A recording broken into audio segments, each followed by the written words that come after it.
Stockmayer dit dans un de ses livres que de nos jours, Dieu a besoin d'une armée de vainqueurs pour frayer le chemin à travers les forces sataniques, jusqu'au cœur de Dieu. Et à mesure qu'elles avancent, elles frayent le chemin à d'autres qui les suivront. Voulons-nous être de ces vainqueurs qui cherchent ainsi à frayer le chemin expérimentalement pour arriver à cette place avec Christ en Dieu, où ils sont déjà de fait?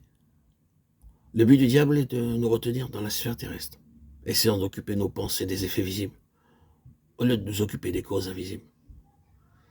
Il nous pousse à essayer, par nos propres forces, de mettre de l'ordre dans les choses de ce monde et dans l'Église endormie, aveuglée par Satan, au lieu de comprendre que dans la guerre spirituelle, le vrai moyen d'action, c'est l'union avec Christ, bien au-dessus de tout, pour maintenir là sa victoire, jusqu'à ce que nous voyions délivrer les âmes.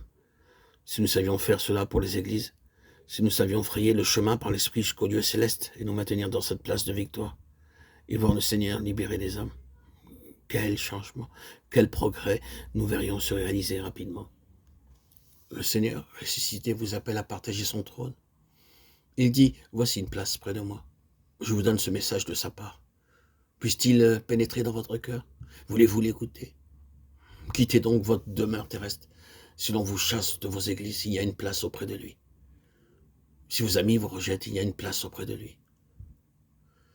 Asseyez-vous là avec lui, voilà ce dont nous avons besoin aujourd'hui, une place auprès de lui. Voici une place près de moi, je lui donnerai de s'asseoir avec moi sur mon trône. Apocalypse 3, 21. Ils combattront contre l'agneau et l'agneau les vaincra. Et ceux qui sont avec lui vaincront. Apocalypse 17, 4. Mais ils sont appelés, élus, fidèles. Tout dépend donc si vous êtes fidèle. Il faut être fidèle. Ce n'est pas le succès qu'il nous demande, mais c'est d'être fidèle. Vous n'êtes pas appelé à réussir. Le livre de l'Apocalypse, c'est un livre de guerre. Partout nous éveillons la guerre. La guerre contre les deux témoins qui, en apparence, furent vaincus et dont les corps furent laissés dans les rues de la cité pendant 3 jours et demi.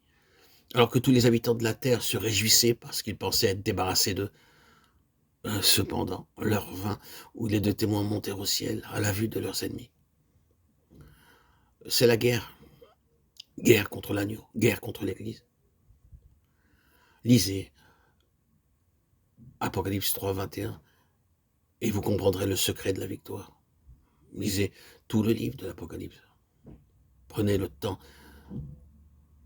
entrez en communion avec l'Esprit Saint pour qu'il puisse vous révéler les secrets et les attentes que Dieu a pour vous. Si vous, enfants de Dieu, êtes prêts à frayer le chemin jusqu'à la lumière céleste, Dieu descendra parmi nous avec puissance. Que Dieu le fasse, que le Seigneur nous conduise à la victoire. Amen. Alléluia.